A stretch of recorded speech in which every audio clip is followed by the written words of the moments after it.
Hi friends, welcome to third full marks. நீங்கள் already வந்து எல்லாருமே பார்த்துருப்பீங்க. குரூப் 2A குரூப் 4 சிலபஸ் வந்து சேஞ்ச் பண்ணியிருக்காங்க. சேஞ்ச் பண்ணியிருந்தாலும் இந்தியன் பாலிட்டி, ஓகேங்களா, இந்தியன் பாலிட்டி, இந்திய அரசியலமைப்புலேருந்து 15 கேள்விகள் வந்து கேட்போம் அப்படிங்கிற மாதிரி தான் சிலபஸ் வந்து கொடுத்துருக்காங்க. நம்ம சேனலில் வந்து ஆல்ரெடி வந்து 21 டேஸ் ஸ்டடி பிளான் வந்து நம்ம வந்து கொடுத்துருப்போம் பாலிட்டிக்கு.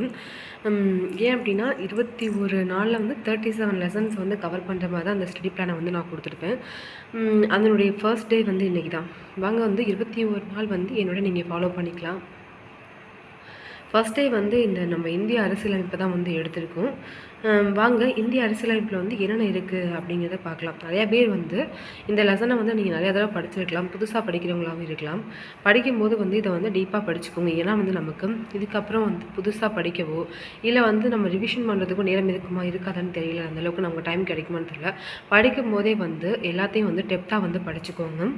பாருங்கள், இந்திய அரசியலமைப்பு இது வந்து 10th ஃபர்ஸ்ட் லெசன். என்கிட்ட வந்து ஸ்கூல் புக் இல்லை, நான் வந்து அதிகமான அந்த புக்கில் தான் படிக்கிறேன். ஃபஸ்ட்டு எடுத்திங்க அப்படின்னா அறிமுகம் ஒன்று கொடுத்துருப்பாங்க. இதில் இம்பார்ட்டண்ட்டு வந்து பார்த்திங்க அப்படின்னா இந்திய அரசியலமைப்பு உருவாக்கம், ஓகேங்களா. இந்த ஒரு 1.2 அப்படிங்கிற ஹெட்டிங் இருக்குது பார்த்தீங்களா, இது வந்து ரொம்ப இம்பார்ட்டண்ட் தான்.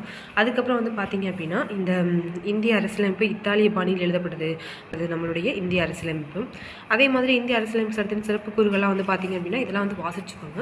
அதுக்கடுத்து வந்து பார்த்திங்க அப்படின்னா முகவுரை அப்படிங்கிறது இம்பார்ட்டண்ட்டு தான், ஓகேங்களா. முகவுரை அப்படின்னு நீங்கள் பார்த்தீங்க அப்படின்னா யூடியூப் சேனல்ஸ் வந்து போட்டு பார்த்தீங்க அப்படின்னா ப்ரீஃபாகவே வந்து நடத்தியிருப்பாங்க. அதையும் நீங்கள் ஒரு தடவை பார்த்துக்கலாம். அதுக்கடுத்து வந்து பார்த்திங்கன்னா குடியுரிமை வந்து இம்பார்ட்டண்ட் தான். அடிப்படை உரிமைகள் வெரி வெரி வெரி இம்பார்ட்டண்ட்டு. பார்த்திங்க அப்படின்னா புக்கிலே வந்து கொடுத்துருப்பாங்க. அடிப்படை உரிமைகள் வந்து 7 வந்து இருக்கும். இப்போ வந்து நம்மக்கிட்ட 6 தான் இருக்குது. சொத்துரிமை வந்து சட்ட உரிமை வந்து எடுத்திருப்பாங்க. அதுக்கடுத்து வந்து பார்த்திங்கன்னா அரசு நெறிவுறுத்தும் கோட்பாடுகள், இதுவும் வந்து இம்பார்ட்டண்ட் தான்.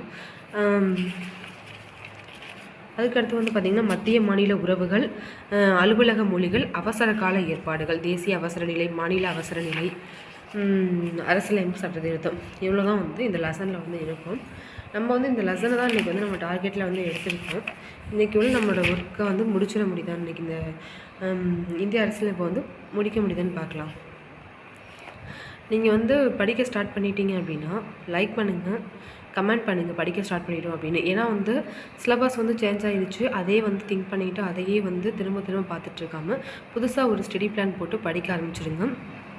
ஏன்னா நம்மக்கிட்ட வந்து டைம் வந்து ரொம்ப கம்மி தான் இருக்குது. 6 மந்த் கிட்ட வந்துடுச்சு. டிஎன்பிஎஸ்சியுமே வந்து கொஞ்சம் வேகமாக தான் இருக்குது. கண்டிப்பாக வந்து சொன்ன டேட்டில் வந்து நமக்கு எக்ஸாம் வந்துடும். சொன்ன டேட்டோ அதுக்கு முன்னாடி விட எக்ஸாம் வைக்க வாய்ப்பு இருக்கும், தள்ளி போக வாய்ப்பே இல்லை. அதனால் முடிஞ்ச அளவுக்கு வந்து படிக்க ஸ்டார்ட் பண்ணிடுங்க ஃப்ரெண்ட்ஸ். Thank you friends.